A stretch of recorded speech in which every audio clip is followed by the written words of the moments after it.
Listen, ese ujya ubona ko iyo umaze akanya mu gikoni waba wari utetse cyangwa se wari wicayemo usohoka unuka imyotsi?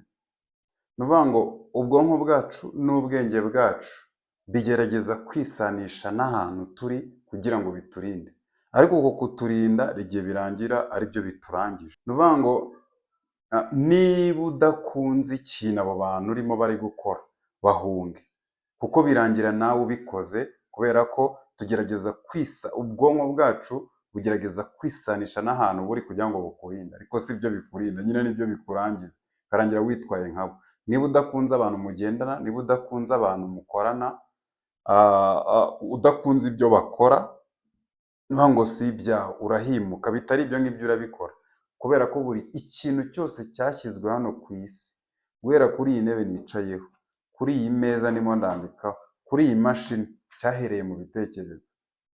Bivuze ngo guhindura ibitekerezo gatoya, igikorwa kigaragara kiba cyamaze kuboneka.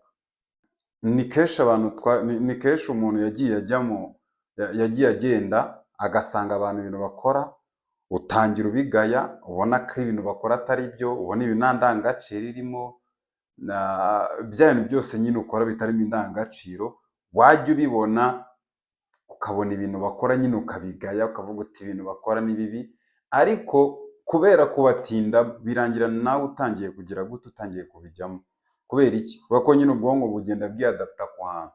Bivuze ngo hunga environnement, hunga sosiyete urimo, niba koko ibintu yisanzemo bidahura na principles zawe cyangwa se amahame ugenderaho. Mbere y'uko igikoni kigusiga imyotsi ugisohokamo. Aha ni kenshi dukunda, urugero rw'akazi, ni kenshi dukunda kwizirika ku kazi kubera gutekereza. Iyo ufite ubwonko butekereza, buhora butekereza nyine gusavayivinga cyangwa se kuramuka, nkore ndamuke. Ni ukuvuga ngo uhora ukora ibintu bigusaba kwizirika, naho ibyo bintu waba ubona atari sawa, bitari kukugira neza. Ni ukuvuga ngo ugahora reka nizirike ku kazi k'abandi kugira ngo ndamuke. Ibyo bituma we nta hantu ushobora kugera. Urakora sawa, ukabaho sawa, ariko ugasafaringa. Ni ukuvuga ngo hari akantu nijoro numvishe karanshimisha cyane. Umuhanga yaravuze ngo upfe nk'intwari cyangwa se ubeho imyaka ihagije yo kwibona uba ikigwari. Ni ukuvuga ngo rero ugomba kwitandukanya na sosiyete, ndetse niba ufite ubwonko cyangwa se mindset ya nkore ndamuke, umenye ko nta nshobora kukujya, kuko mu cyimbo cyo gutekereza ngo ni iki nakora ngo niteze imbere, ni iki nshobora gukora ngo ndengure urwego ndiho, ni iki nakora, ninde nsabwa guhindukaho kugira ngo ndenge aha hantu ndi. Ibyo bintu ntabwo babasha kubitekereza iyo ubwonko bwawe butekereza surviving, cyangwa se butinya kwirukanwa, bwigengesera cyane, butekereza uti reka nkore ndebe ko nabona icyo ndya. Ntabwo ushobora gutekereza ibyo bintu byo kwavansa kujya imbere, utekereza surviving mind cyangwa se surviving. Ni ukuvuga ngo ubwonko bwawe rero ugomba kubuporogaramu. Ubwo ntabwo byakunda utekereza ibintu bya surviving cyangwa se bya ndamuke gusa, kuko mu cyimbo cyo gutekereza ibintu bya danger, ni gute ikintu nacyubaka, ni gute akantu nagatangiza, ni gute akantu nagakora, ubwonko wawe urimo buritekereza ngo ngo reka dukore neza batatwirukana da, utitware neza ahangaha, kosore, gira gute, nyine ugasanga buri mu kwigengesera kugira buguheze gutekereza ikintu mushobora gukora. Ni ukuvuga ngo icya mbere,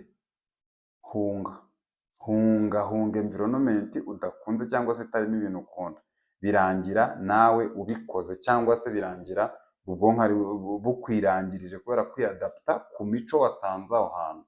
Icya kabiri, wikizirika cyangwa se wituma ubwonko bwawe bukuyobya ngo butekereze ko uramutse ufite ako kazi utabaho, utaramuka, kandi ako kazi ubona utari kukagiramo ibihe byiza. Ngo ubwonko ntabwo bubasha gutekereza neza no kubaka no kukugira inama wowe nyirabwo, iyo utekereza nkore ndamuke, nkore batanyirukana, nkore bimeze bityo. Ngo ibyo bintu wabyirinda kandi byagira gute, byakunda. Amakuru nari ngufitiye uyu munsi ni ayo ngayo. Ni Farm Mindset igomeje kukugezaho ibiganiro personal development, financial ibintu by'amafaranga, kuzamuka mu bwonko ku buryo ureka mindset iguca intege ukajya kuri mindset ikwagura, kubera ko buri ikintu cyose cyashyizwe hano ku isi, guhera kuri iyi ntebe nicayeho, kuri iyi meza ndimo ndandikaho, kuri iyi mashini, cyahereye mu bitekerezo. Bivuze ngo guhindura ibitekerezo gatoya, igikorwa kigaragara kiba cyamaze kuboneka. Kora subscribe kuri Farm Mindset kuri YouTube channel, cyangwa se ukore like, unyandikire muri comment ikintu ushaka ko tuvugaho, hanyuma ibyo ngibyo biraza kumfasha kubakorera content nziza ishobora gufasha n'abandi bantu, kubera ko abantu twese tugomba kugira gute, tugomba gufatanya.